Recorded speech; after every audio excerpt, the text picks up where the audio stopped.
is one of the things that we want to talk about, but there's so much going on. And joining me, I haven't seen these guys in a long time, Nolan Finley, Stephen Henderson, and the power of technology. How are you guys? We're well. It's great to see you. All right, Nolan, so tell us where you are. I find this entire thing fascinating because, you can see where people are in place. Where are you? Well, I'm in my office. There's three of us in here, and we're sharing about 20,000 square feet. So social distancing has not been a problem. There you go. And Stephen, where are you coming to us from right now? I am at home. I am in the family room of our home in Northwest Detroit, and it has now become like the TV studio. So it's funny because I kind of had to build a little bit of one. You can see a little bit behind me because we're doing so much stuff around here, and I figured the basement and Lego collections was not the place to to have it done. So let me just kind of get perspective from both of you what the last couple of weeks has been like personally and then professionally. Nolan, I'll start with you. I've been busy, and I'm getting a little tired of not being able to go to a restaurant, enjoy a decent meal, and have a bourbon in a proper establishment. It's a change of life. Yeah, it's been a lot. What about you, Stephen? I mean, professionally, you always imagine that you might be alive to have to cover something like this or make sense of it for people. I mean, it's that part of it is mind-blowing, but there's also just this incredible fear and sadness that is everywhere right now, and the number of people who I know who are sick, the number of people I know who've died already just a few weeks into this is really staggering. And I find myself getting up every day thinking, what's next and how much worse can this get? And you hate to even project too far because, at this point, I'm still at the point where each day is a little worse than the day before. And that's what I feel like everything's been like a lifetime in one day, and you kind of go hour to hour on change. Nolan?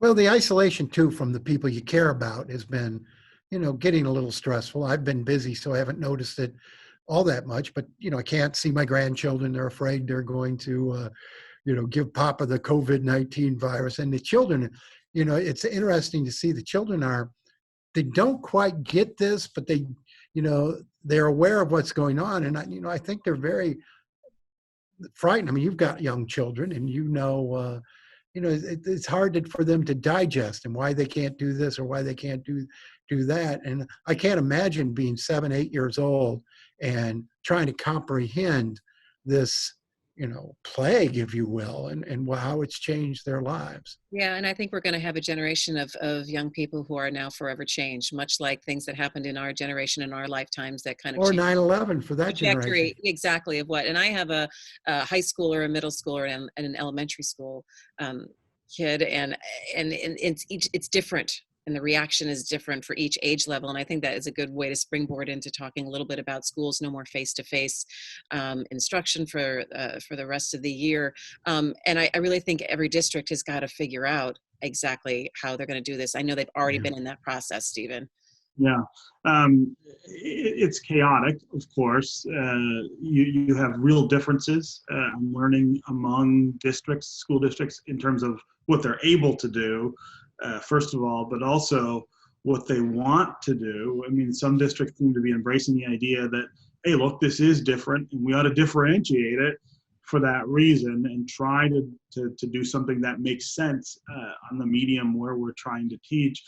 You have other districts that are just trying to replicate the school day, which I gotta say that seems a tougher task to me and maybe a little off the mark. But again, all of this happens instantly, and we've got to figure out what makes sense. You can't really blame anybody for what they're doing. The real question is going to be how long before we have to make plans for this to be this way in the fall. I know that there are universities that are already talking about what online learning would have to look like for an entire semester in the fall. Schools will be right behind that, having to think that through. Yeah, and I think Christy, if I could add to that, go ahead. uh, I think schools have to stop thinking about for the time being this in terms of school years. As soon as this threat abates enough for it safe to return kids to school, we need to get those kids back in the classroom, whether it's June or July, and keep them there for the duration, because we don't know what's going to happen in the fall or this time next year. We might have to turn schools out again. So as soon as it's safe, put them in. Don't think about this in terms of this school year or next school year. We need to continue a school year until until we know we're out of the woods. So you're talking about starting the 180 instruction days, like starting the clock whenever that time of year would be. I don't think you can even think in terms of 180 days. I think we need to get every day of instruction in that we can. So if we get to June 1st and it's safe to put kids back in school, put them back in and leave them there until we see whether or not we're going to have to suspend school again in January or February. The big question too is connectivity, and you have a lot of districts that do not have the ability to connect kids online. The kids do not have the devices to be able to connect in as well. Stephen, I'm going to let you get the last word on that. Well, I mean, that highlights a divide that exists all the time, but now it's more important, right? Now all of a sudden it really matters. I know that Nick Flaviti and the others in Detroit schools are working really hard to try to make sure that every kid has a laptop and a connection, but we're going to have to, if this is going to go on for any length of time, there's going to have to be some massive effort to make sure that we can meet the compulsory education laws of the state and make sure everybody has a chance to take advantage. All right, well, we'll keep looking at this. And again, the world keeps changing by the day, but I have to say it's really good to see you guys. Take care, and we'll talk to you soon, okay? It'll be all right. Yeah. Stay home, stay safe.